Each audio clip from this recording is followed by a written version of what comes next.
মালদ্বীপে আমরা যে রোজার মাসটা আসলে যেরকম আমরা প্রতি 11টা মাস আমরা নিজের পকেটের টাকা দিয়ে সিগারেট বিড়ি যত কিছু আছে খাই, আর যতক্ষণ নাকি রমজান মাসটা আসলে তাহলে এই মালদ্বীপের প্রতিটা মসজিদের ভিতরে সিরিয়াল ধরে থাকে। আর এই দেশিরা মালদ্বীপের লোকেরা ভিডিও করে, এই হলো বাংলাদেশের হাল।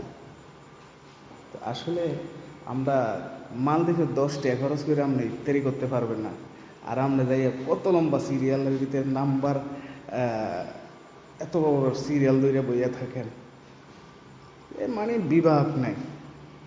মনে হয় যে বাংলাদেশের ভিতরে যেরকম এমপি মহোদয়রা যখন ইলেকশনে দাঁড়ায় আর কোনো একটা খানার আয়োজন করলে ঠেলা ঠেলি লাফালাফি করে দেয়া খানার ইয়ে করে। ঠিক আছে, ইফতারি দিচ্ছে গরিব দুঃখীর জন্য, আপনি সিরিয়াল ধরে লন না, সমস্যা নাই, তো যেটা দেয় এটা সুক্রিয়া আদায় করেন না। না, একটা ফগড়ও লইব, একটা ওই গাছের সিবাত রাখবো, তারপর আবার এই সিরিয়ালে দাঁড়াইবো। কি রোজা থাকে নাকি রোজা থেকে এই কাম করে, নাকি এগুলো শুধু খানার লাগে এরকম করে? আরে ভাই, অল্পতে সুক্রিয়া আদায় করা আলহামদুলিল্লাহ বললে গরো আসে। আর প্রায় জায়গার ভিতরে দেখি আপনার এক হোটলা লই আইতেছে, এক কোম্পানি এক এক হোটলা লই আইয়ে এই হোটলা কী করে একজনেরা গাছের সিবাত, আরেকজনেরা ওই যে ঈদের সিবাত, একজনেরা ওই গাছের তলে, আর এরপর কি ঠেলা ঠেলি তো আসেই।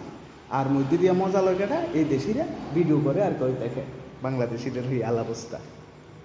তো দোয়া করি আল্লাহ তালা আমাদেরকে এইসব ভাইদেরকে সঠিক বুঝদান করো। তবে আমরা এই ঠেলাঠেলির অভ্যাসটা আমরা বাঙালিরা যাইতো না কোনো সময়, যে জায়গাতে আমরা ঠেলাঠেলি শিউর। কথা ঠিক আছে না বেজাল আছে?